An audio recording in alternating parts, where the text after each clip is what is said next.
Why do bullies feel the need to bring other people down? Have you ever thought about why someone feels like they should take their anger out on someone else? In an article I read, it stated that bullies induce shame and humiliation in others by intuitively recognizing a person's insecurities and attacking them because of it.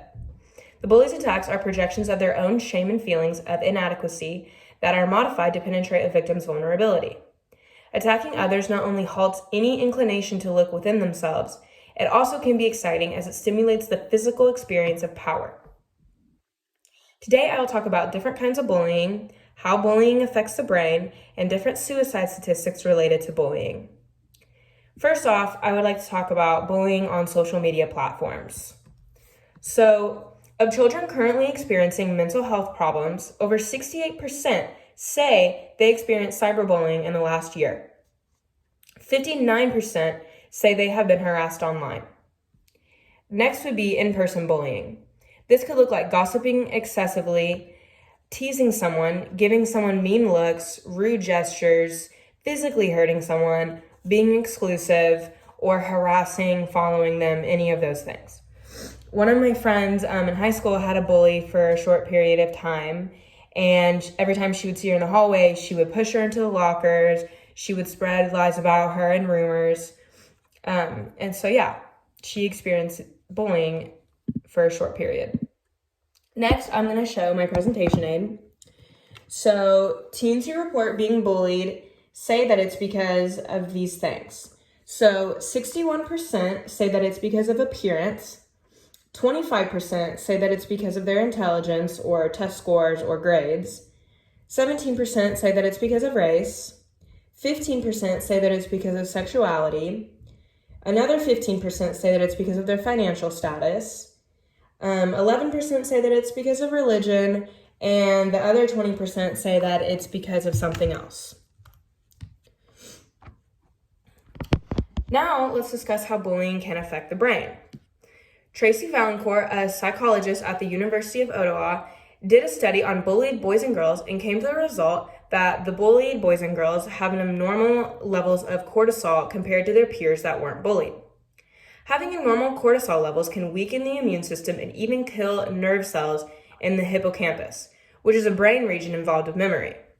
Valancourt also found that bullied teens perform poorly on memory tests that were designed to examine the hippocampal functioning compared to their non-bullied peers.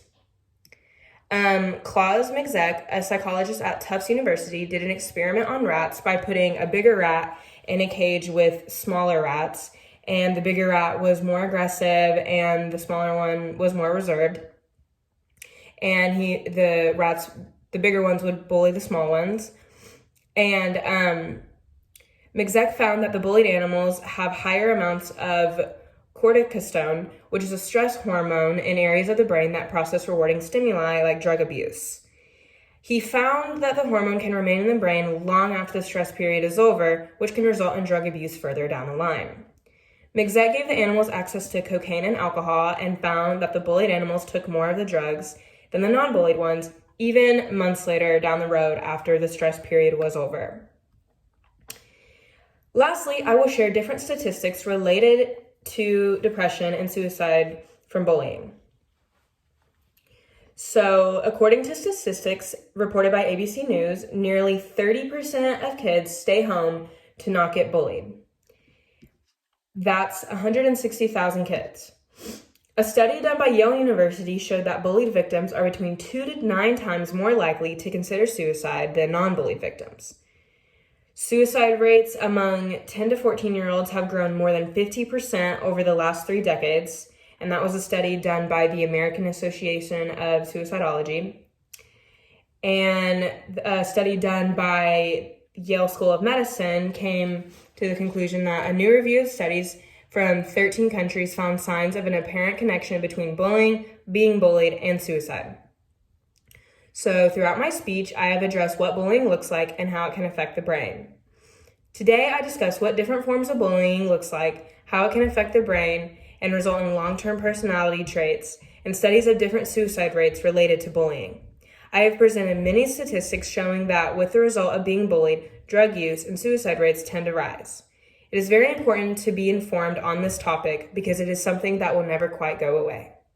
Thank you for listening to my speech.